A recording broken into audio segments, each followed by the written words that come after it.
Here we are. I am Ray, and right before everything changes, life will test you. Things may get temporarily worse, and this is where most people fail. But not you, my friend. I say to you, my friend, you are ready to shift. Not sure what the swords had to do with that, but we'll roll with it. You see, I had an interesting experience last night, where before I went to bed, I went for a run, and I took a cold shower afterwards. Things that are typically high vibe in nature, and I felt good. But in the morning time, I actually felt more anxiety than normal, more low vibe. And well, I kind of had the assumption, well, if I do this good things will happen. I should feel better in the morning time. But no, contrary to popular belief, that was not the case. But soon, very quickly, I understood why. I did not resist the low vibes. That's a mistake. But here's what I see going on. Here you are, going on your little journey of life. And you got this big bag of rocks on your shoulders. So you're trying to climb and do your thing. But then you reach this point. And the point says, you got too many rocks. You cannot continue. Go away. And so you either drop a few rocks, or you stay stuck in this level. And if you succeed, congratulations. A little less rocks for you. But now there's another level. And here's the troll that says, you shall not pass, give me money. Or at least give me a few of your nice rocks. And well, what do most people do? They say, no, I want to keep my rocks. I'm good. I'll just stay here, it's nice. You will not be touching my rocks. And so you stay stuck in this level. What does this mean practically, you ask? Here's another way of looking at it. Perhaps you are familiar with balloons. So as we elevate through life, we have all of these attachments, things we're holding on to, things that are holding on to us. And it's like mud caked on the balloon. We're naturally rising toward heaven. But because of all the mud, sometimes we fall naturally. And there comes this equilibrium point where you kind of stay at a certain level. So you hit up against a wall that you can't pass through. It's like the atmosphere is different at the different layers as you ascend. And so you cannot enter into this layer with these attachments because the attachments are weighing you down.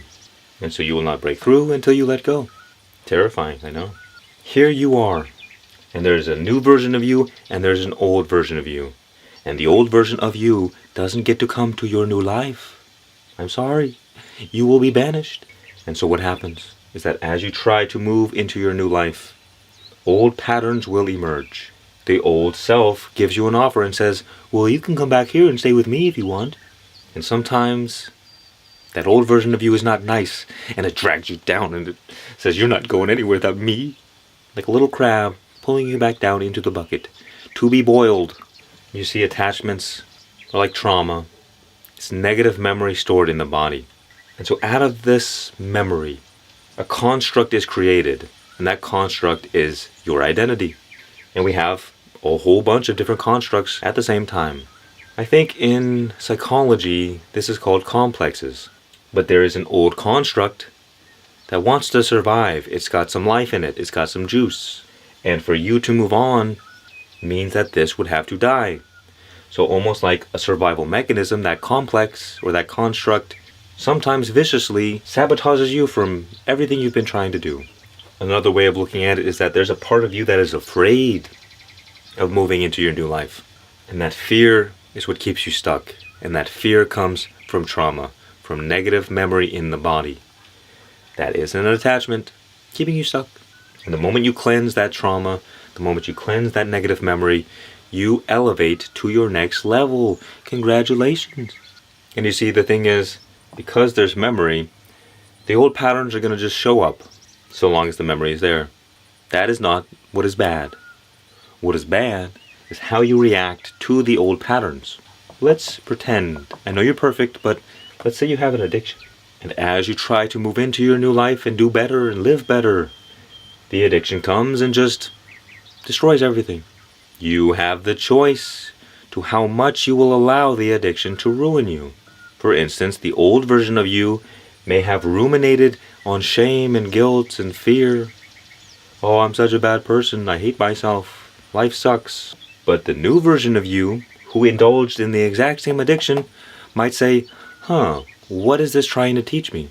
How is this helping me? How can I use this for my highest spiritual growth? Same addiction, same behavior, two very different people. One will stay stuck in a low, negative vibe reality, and the other will ascend, erased, vanished to the shadow realms. So remember, it doesn't matter what happens to you. It matters how you respond. It doesn't matter if the old patterns come up. It's how you deal with them.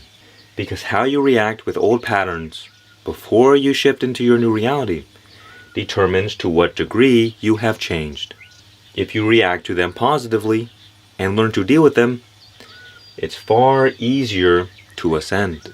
And so as you get closer and closer to this wall, to the next level, a lot of your garbage may start coming up. If you pass the test, you react differently, and you stop allowing your attachments to drag you down. What does this mean? Is that what happens is that a lot of people, they try to do good. They try to get that next level in life, but then they hit the ceiling and then they sabotage themselves. They enter into a contraction phase. What does this mean? Well, let's look at it this way. Depending on how well you deal with the old patterns that arise, determines whether or not it's just a mini contraction phase or a full-blown downward spiral, or if you break through. You see, expansion and contraction phases are natural. That's the flow of life. Nothing wrong with this. But what happens is that we judge ourselves on the contraction phases, and that is what truly destroys us.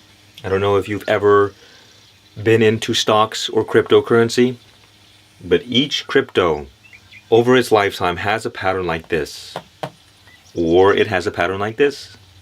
So over the long term, if there is a downward trend, it means the project has failed. Don't buy it. Not good. And if there's a long-term upward trend, it's good. Even if there's lows, it's okay. Buy the dip. But you don't want to buy these. And humans work the same way. Over our lifetime, some people have a good life, a successful life, with ups and downs, yes, but they rise up. And some people fall down. Ups and downs, yes, but at the end, it's a tragedy. Don't be these, or at least do your best. And so, right before your reality changes, there are basically three choices. Three choices. First, the mistake, the fool. Naturally, you bounce down because you're not ready to let go of the attachments yet. And that's okay. But if you continue to fuel that fire, fuel the negative thoughts, fuel the shame, fuel the guilt, instead of bouncing off here, you'll break through and continue to go down until you hit a floor somewhere, until you've had enough. And then when you hit that floor, you have the opportunity of rising back again. The second way is the productive way, and that is you accept that you're not yet ready. And it's not even about being ready or not ready. You're just flowing with the natural ebb and flows of life. So let's say you're doing good, and you learn a lot. You've developed some wisdom, and then you go back down. And it's almost like, here's the wisdom up here, and when you go down, you consolidate the wisdom. You integrate it. Think about in sleep. Sleep is a contraction. And in sleep, we make sense of our reality. We consolidate the experiences of the day, and we learn. And so if you don't judge yourself, if you just allow life to bring you back down for a bit, here you become stronger, wiser, better. And so the next time you go up, you have the ability to break through with more ease. You are more able to let go of your attachments because here you battled with them. You faced the enemy and you learned. And so the next time, well, you use what you learned and now are more able to deal with them. And so the ceiling becomes the floor in which you continue doing your thing, rising up. And you'll see we make these giant quantum leaps in our life the moment we let go of what was holding us back. And so for instance, this morning, I was in this meditative, sleepy state. And I could see all of this stuff, all of these thoughts just swarming around everywhere. And it's like the dirt, the bottom of a river or something, or a lake, got stirred up. And now I was being aware of all of it. The run and the cold shower raised my vibes. So I bumped up against this little wall here. And because I didn't react to the thoughts or get in my head about it, I just, boop, Didn't have to come all the way down first, but just broke through and made this my new floor. So the 3 ways. The fool who breaks all the way down, and it's okay, happens sometimes. Then the next, who learns from their mistakes, who has a growth mentality, so the next time they bump up against that ceiling, they know what to do. And sometimes you don't quite make it. I have bumped up against the same ceiling sometimes, hundreds of times. And every time I come back down, I'm wiser. I know better. Sometimes it takes learning the same lessons over and over and over again. And then lastly, sometimes you get so good at dealing with garbage that as soon as it pops up, you can just, oh, made it through. But you see, where I would have gotten stuck, perhaps previously, is I might have said, oh, wait a minute. I am this far along on my spiritual journey and I'm still experiencing these things? I thought I was better than this. What is going on here? And so my attachment to spiritual ego, spiritual identity, would have kept me stuck. And I would have either bounced off and tried again later, or broken down through. But because I already know how this works, I don't judge myself. And so the attachments just fall away instantly. I don't judge the anxiety. I don't judge the low vibes. I don't judge the thoughts. Oh no, I shouldn't be thinking all of these thoughts. I'm spiritual. All of these years of meditation for what? Attachments that will keep you from your growth. And you will see them. You will see every time you bump up against this wall. Identities will be triggered. And if you become aware of these attachments, you now know the areas in which you need to work on. Let's use another example about addiction. Let's say you're trying to live a better life. Let's say it's alcohol. I don't struggle with this, but it's all addiction is pretty much the same. You're trying to get sober, and you're doing great, but then the old version of you appears. That attachment, that negative memory stored in your body. That negative memory stored in your body, and the temptation appears, and you start freaking out. Because deep down you know you're not strong enough to resist. And one step at a time, you feel a little bit more fear, you feel a little bit more desire to engage in the addiction. And you begin feeding it your energy. No, I really don't want this, but at the same time I do. The new version of you doesn't want it, but the old version does. So you're battling yourself. And so, let's say you indulge, you relapse, you fall down. That is not the problem. The problem comes next. And what do you do about it? When you fall off your horse, do you cry and wallow in your suffering about how much it sucks? Or do you just get back on and continue moving forward? Because your addiction only has power over you by the power you feed it. And energy is created in polarity, pushing and pulling. That is why we get seduced into addictions. Because there's a part of us running away and there's a part of us running toward. And this creates tension. And tension creates energy. And so what happens? You begin thinking about the past. Oh no, I was doing so well. Why did I do this? Then you start ruminating on shame and guilt, continuously feeding the addiction. Feeding it, feeding it, feeding it. When you're so busy beating yourself up, that is also feeding the addiction. When you're thinking about how good you were doing, that is feeding the addiction. Because you're digging that attachment deeper into your body. And so you continue to spiral out of control. Now you feel bad. And because you feel bad, you want to just continue doing the addiction. So you do it again and again and again. And you continue to fall down into a downward spiral until you hit rock bottom. Until the suffering is so much that you say, okay, I've had enough. Let me try to do better now. So you make your way back up, and you're still going to hit up against that ceiling. You see that hell that we experience in the downward spiral. It is fire, and fire is a purifying agent. Remember the balloon? When we have so much attachment, we fall naturally toward hell. But when we enter into hell, the attachments begin to burn off because the suffering is so great. We've experienced enough pain to say, I'm done with the past. I'm done with this. I can't take it anymore. And so it burns off that negative memory in your body. It cleanses you, which is why oftentimes, only until you hit rock bottom are you actually able to become free. Because it is in rock bottom in which you become free from the attachment. But the problem is, Imagine like a rubber band. Let me see if I can find one. Bands make like this. It's good enough. And back. Can you see? Here you are on the side. And this is an attachment to an old pattern, an old identity. And here you also are, the new version of yourself, trying to live a better life. And so what happens is that you're running away, but the attachment is still there. And so you create energy, tension, in trying to escape your addiction. Which is why oftentimes you've been doing so good, and then life just puts a little bit of pressure on you, and you snap back harder than before. Oftentimes the worst relapse comes after you've been doing good for a long time. And this doesn't have to be just for addictions. It's for any old pattern, any attachment, any way you get triggered. It's all the same thing. Because at a fundamental level, it's nothing more than your attachments that are keeping you from moving on into your dream life. Where is the hand puppet?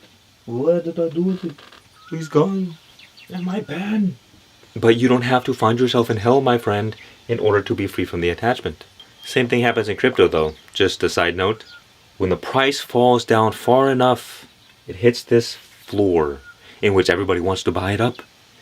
And you'll see, once it hits this point, skyrockets. Now, just know that your journey is unique to you. I know it doesn't need to be said, but I want to make the point that if you fall down into a downward spiral, doesn't mean it's wrong. These are just the different flavors of life. I've gone through plenty of downward spirals and always emerged victorious.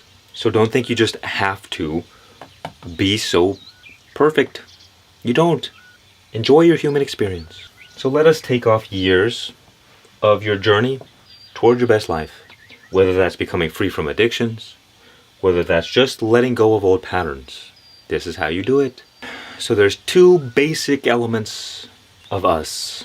We have our body and our mind, our conscious mind. And our conscious mind receives information in the form of patterns and symbols. And depending on how we react to those patterns, it determines the meaning that we give them. And the meaning that we give them determines the feelings they evoke. And the unconscious, the body, speaks the language of feelings. And so every time you have a strong feeling about something, your body takes a snapshot of whatever pattern you experienced and whatever feeling as a survival mechanism. And this has been going on since the beginning of time. If you see the pattern of grizzly bear, there is hundreds of millions of years of evolution ingrained in your body that says, you better run. And if you see a tasty fruit, you don't need to question whether or not it's tasty. You know it is. Because we have spent eons feeling good eating tasty fruits. But in our modern society, this sabotages ourselves over and over again. Our body isn't designed yet to function in the modern world. But that snapshot I mentioned is memory stored in the body.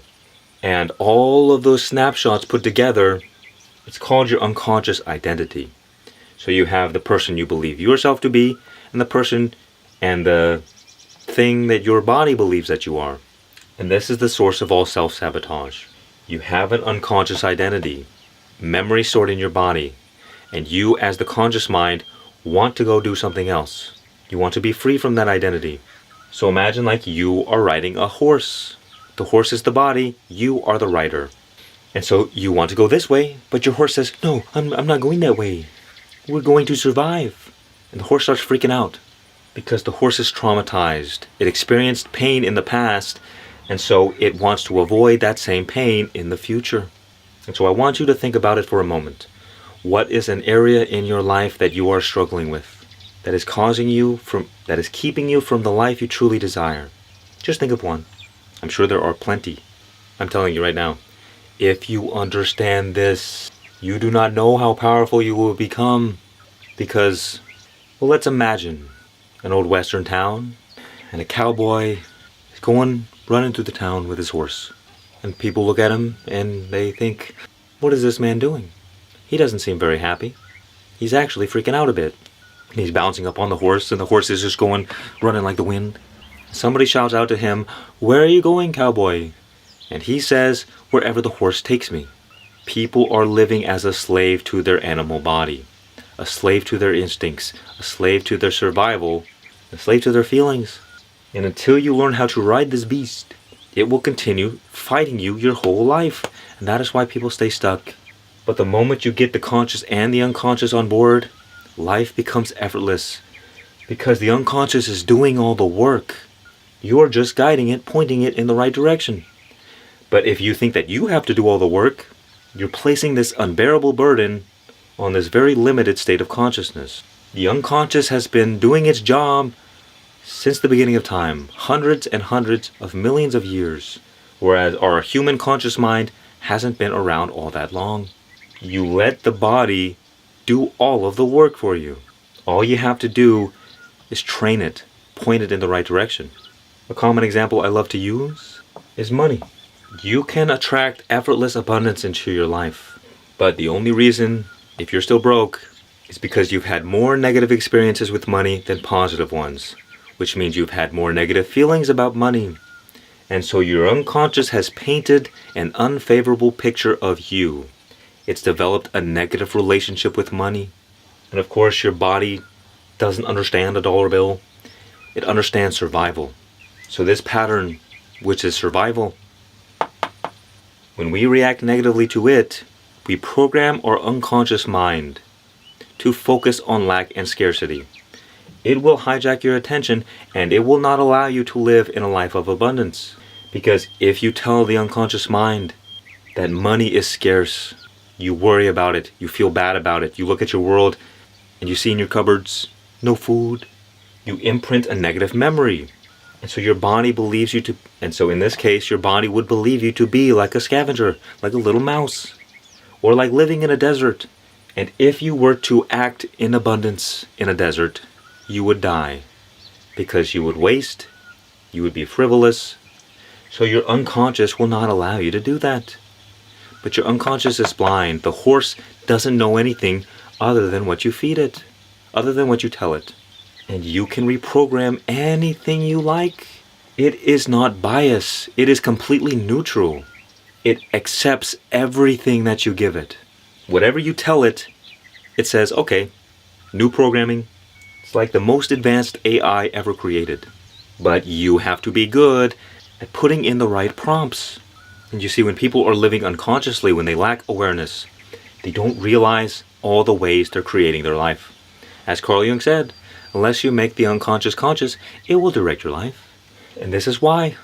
And it's because every time we have a strong reaction to any pattern, our body pays attention. The stronger the reaction, the stronger the feeling, the more the body pays attention. And this is why Neville Goddard said, feeling is the secret. And so you, as the conscious mind, every time you try and go and make money, you get that bag, that negative memory pops up. And you have the choice. You either follow it or you let it go. For example, this is just what has come to mind. Let's say you start making money. And then right as soon as you receive money, bam, you get hit with this massive bill. Oh, I did not expect this. This sucks. I just worked so hard for this and now I'm going to have to give it away? You can think of it like a universal test that says, are you going to continue ruminating on fear and worry, or are you going to finally trust? And you see, it doesn't matter what your eyes are telling you. The fact is, if you allow yourself to worry and have fear, all you're doing is putting more negative memory into your body, stronger attachments, which will keep you stuck for longer. Remember, it's not about what happens to you, it's about how you react. And so if you change your attitude toward something like getting a huge bill, just say, oh, this doesn't matter. I'm living in abundance now. I have trust and faith that life is just working out for me. What happens is that you stop feeding that negative memory and the attachment begins to dissolve.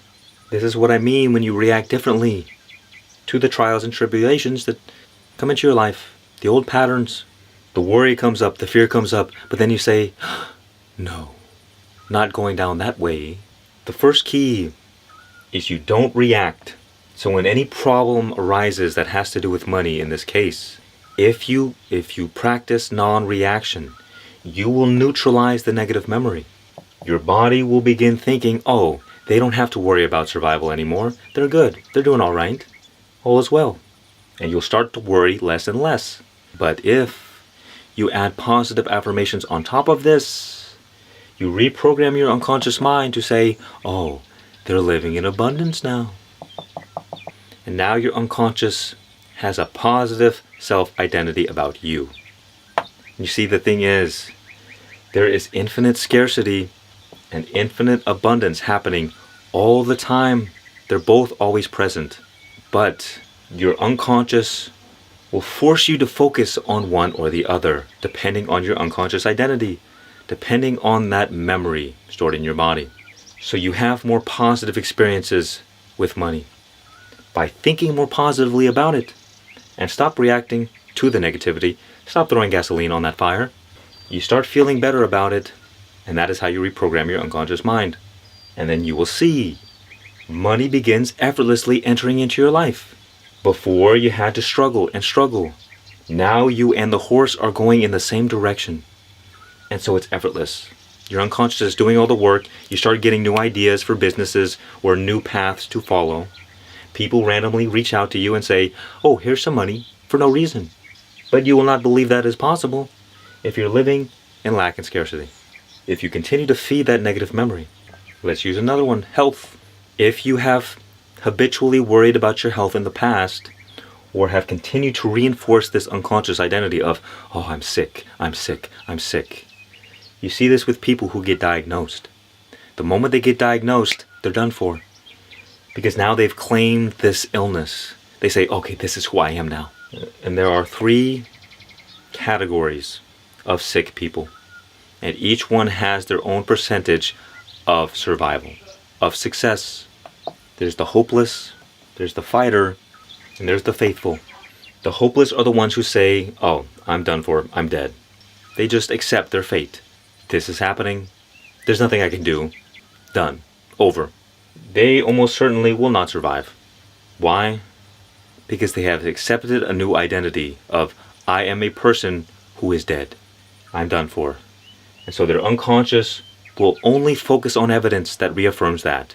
And people fall to this because they're afraid of facing the pain of being a fighter. That is, of having hope, of the possibility that I could get better. Because they don't want to get disappointed, so they accept the disappointment by default. Now the fighter has a 50-50 chance, perhaps. Their unconscious identity says, I'm going to try. And their success will be determined by what their senses tell them. If the doctor says, oh, you're getting worse, they're going to be more discouraged. And if they say, oh, you're getting better, then they'll be more encouraged. They'll have better feelings about it. Oh, I'm more healthy, I'm becoming more healthy. Or, oh no, I'm becoming more sick. So they start feeling worse. And they will either program an identity of health or sickness based on what their experience is. And really, your success here is determined by your will. How long are you willing to fight? But I would suggest not giving up your life for chance and live by faith, because this is your best chance at survival. Because what happens when you have faith, you accept reality as it is, and you stop allowing the fear and worry in.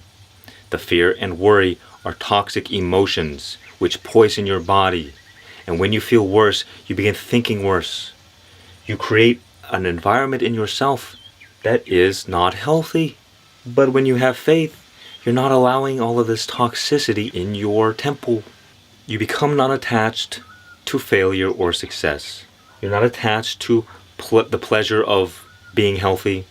And you're not attached to the pain of being sick. And so from this neutral state, you can reprogram health into you. Because think about it. The healthy chemicals and the sick chemicals stem from you. They're created by your body. And you, as the conscious mind, have the power to influence that. So when you can cut out the worry, cut out the fear, live from faith, not by your senses, and begin to feel better about your body. You program positive affirmations into your unconscious by doing more health-promoting things. Ah, yes, I'm going to the gym. And then you don't just do it, you consciously give yourself a pat on the back. Good job, I'm so proud of you. You're so healthy, you're doing so well. you start feeling better about your health, you start feeling better about yourself, and you program a positive identity in which your unconscious, your body, begins producing health chemicals.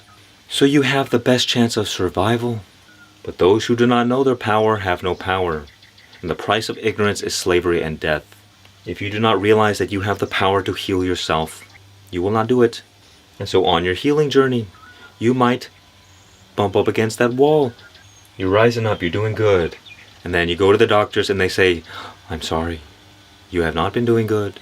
And in that moment you have a choice to allow the fear in, or to say, I'm just going to continue being the healthiest version of myself. And whatever happens will happen. And at the end of the day, we're all going to die. The sooner we accept death, the less power it has over us. And when we can accept death, we're not worried about it. So we're not poisoning ourselves any further. The point is, don't allow the negative thoughts in. Don't entertain them. Because once you believe a negative thought, you'll start feeling bad about it. And you'll unconsciously program your unconscious to create the exact thing you're trying to avoid. And that is how people believe their fears into existence all the time. And then they say, oh, I knew it was going to happen. I knew it. Don't realize that our experiences are a reflection of us. And so when the old patterns come, when the fear arises about your health, you have a choice. You get to continue throwing gasoline on that fire, or you stop it and start pouring water on it. Let's do the last one. Relationships. Hold on, the Transformers are back. Slight pause to save the world again. Bloody swords. What happens sometimes? You're in a relationship, romantic, and it's going well, and it's going too well. And so you have to sabotage it, you have to destroy the whole thing. Because sometimes when negativity is familiar, positivity is uncomfortable. So your body wants to resort back to the familiar. And it will keep you stuck in hell. And so if you have been screwed over in the past by your relationships, you will have a negative memory about it. And you will try to do the right thing and you'll try to make it work this time. But eventually, the old memory, the old patterns will emerge. And you have a choice. Again, if you throw gasoline on the fire, you're going to downward spiral and sabotage the whole thing. Say somebody cheated on you in the past, and then your partner comes home late one night, and that memory arises. The pattern was triggered, the attachment. They might be cheating on me, and it's fueled by fear and worry of an outcome you don't desire. And then you act on it, and then you call them out, and you're just operating from this very low vibe energy that nobody wants to be around. And so who you are and your state of being influences how you act, and how you act influences what you have, your results. So when you're operating from a negative state of being, you will act in ways that have negative results. When your unconscious identity is negative about something, whether it's money, whether it's about health or relationships, it will cause you to act in a way that reaffirms that reality. But when you reprogram your unconscious mind through your conscious mind, you can get what you want far easier. If you want positive relationships, become free from the negative memory, from the negative attachments, love yourself, have a positive relationship with yourself, be content being alone, not needing a relationship, and your relationships will have effortless success. If you want health, feel healthy. Don't act to get, act to be. Every day, all the time, you're constantly thinking, I love my healthy body, I love my healthy body. And then focus on evidence that reaffirms this. Oh, I'm eating healthy food, I love my healthy body. Oh, I'm going to the gym, I love my healthy body. Because during your daily experiences, you're naturally going to have feelings, I hope. And those are always the greatest opportunities to reprogram your unconscious mind. The feelings arise naturally. So you don't have to necessarily repeat positive affirmations all the time. You just wait for the natural feelings to emerge, and then you add positive affirmations. In this case, every time something good happens in your relationship, you feel good, and then you say, oh, I always have the best relationships. Things are always working out perfectly. Look, here's the evidence right here, right now. But you have to pay attention to it. Or let's say you're bad at social skills, because Over your lifetime, you've had more negative experiences than positive ones. So your body shuts you down as a survival mechanism. Because if you try to spread out your chest and go and talk to everybody, the big alpha monkey might just come and beat you over the head. You shall not talk to my women. And so it will restrict your energy so that when you try to go and talk, I can't get the words out. But if every time you have a positive social interaction, you take that opportunity to say, oh wow, I always have the best social interactions. I am the best at social skills. I am the best at talking to people. I love talking to people. I love people. You reprogram your unconscious mind. And so you don't have to spend all this time trying to work on your social skills, trying to fix and help your relationship to make it better. You change yourself and then you change the world automatically. Remember, the unconscious is doing all the work. When you reprogram it in terms of social skills, you naturally are more charismatic because your unconscious is no longer restricting your energy. Your relationships naturally work out because your unconscious is not causing you to act from fear and worry.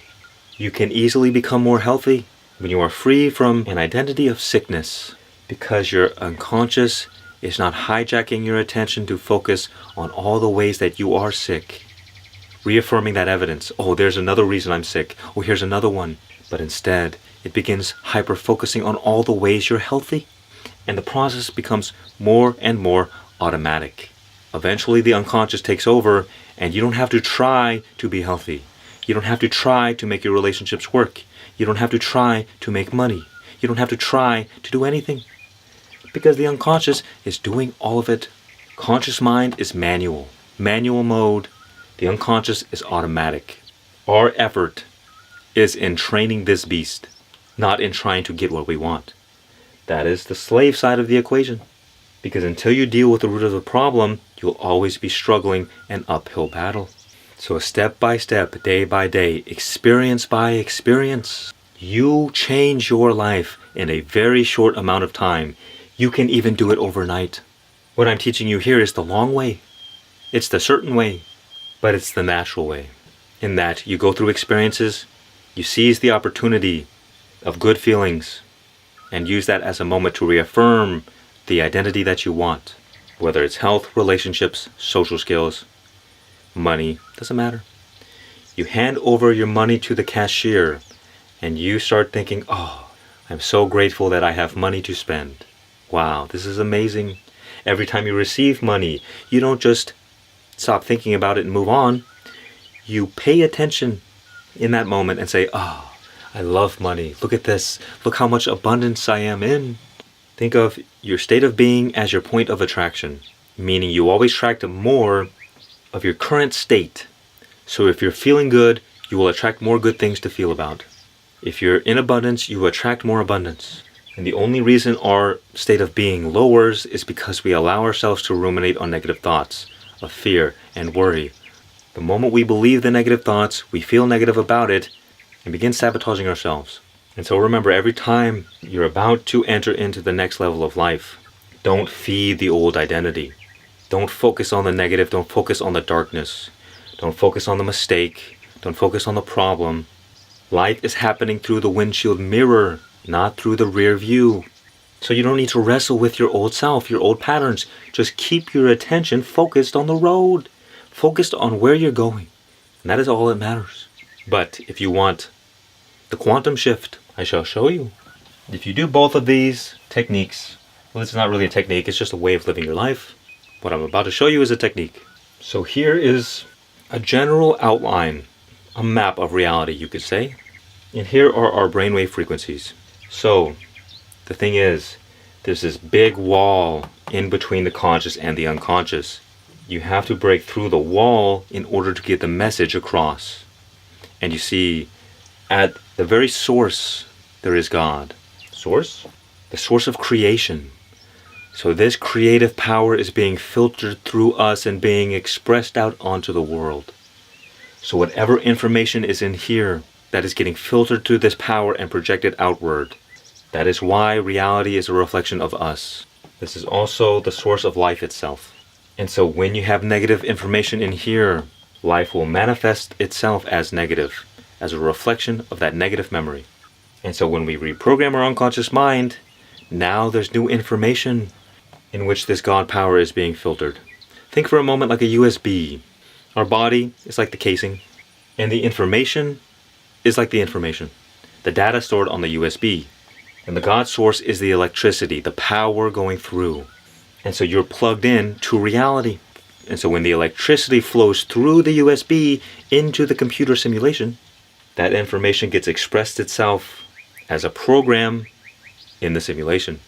So we want to delete the negative information, format the drive, and then add new, better information on it.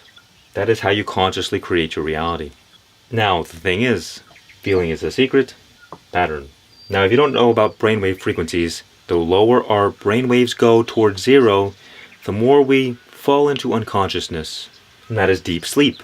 And the faster our brainwaves rise, the more we awaken into the dream state, into the physical world, and beyond. But the faster your brainwaves vibrate when you're awake, in what is called the alpha and beta brainwave state. Think of alpha like a lion. He's relaxed, he's awake, he's chilling.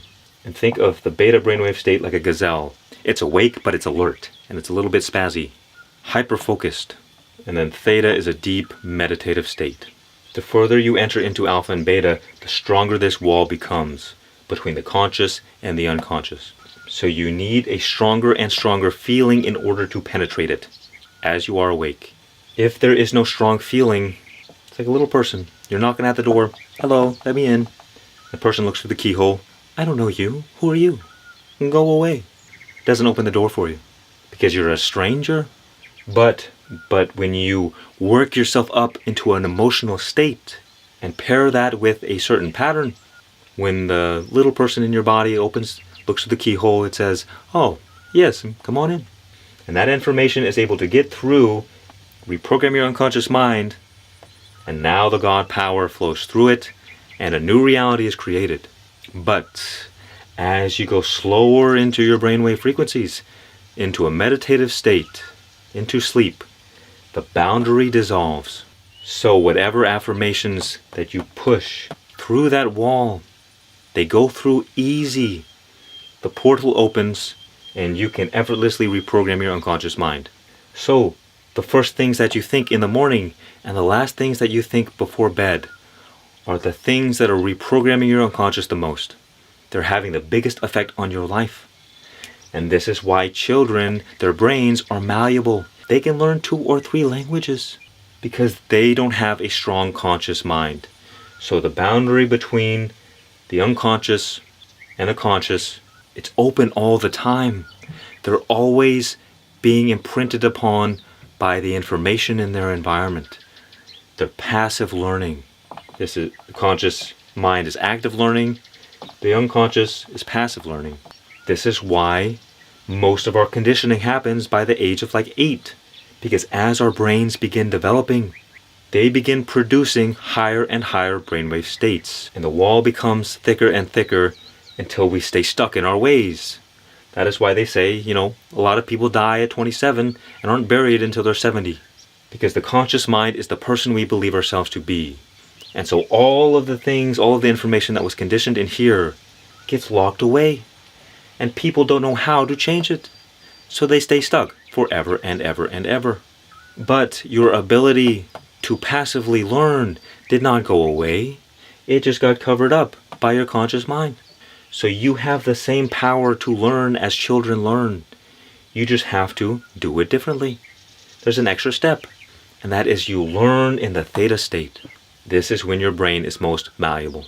Someone like Neville Goddard will tell you, in the theta state, in a deep meditative state akin to sleep, you either visualize, repeat positive affirmations, work yourself up into an emotional state.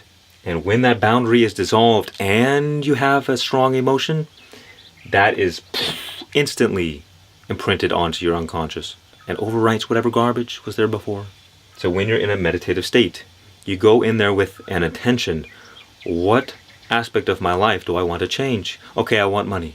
Instead of waiting for some annoying thing to happen in your life, you can erase it like that. Prevent yourself from being held down by that negative memory, by those old attachments. And you will effortlessly go through the barrier. This is how you quantum shift. The barrier is like a wall. You're trying to bump up against this wall to get to your best life. But when you quantum shift, you dive into the quantum realm, and the wall doesn't even exist. You go through the wall, like Harry Potter. So let's say you want money. An easy, chill practice is just every morning, as your mind kicks on, as you're in just kind of this milky oneness, this theta state, not yet quite awake, you begin repeating positive affirmations. I love being rich. I love living in abundance. Money comes to me effortlessly. And I tried it, and it works. And imagine doing that every day for a month. That's how quickly you can change your life. And then when you go out into your day, you can use what we discussed previously. You have the intentions, okay, I'm living to be rich now, and so I will not entertain any lack and scarcity.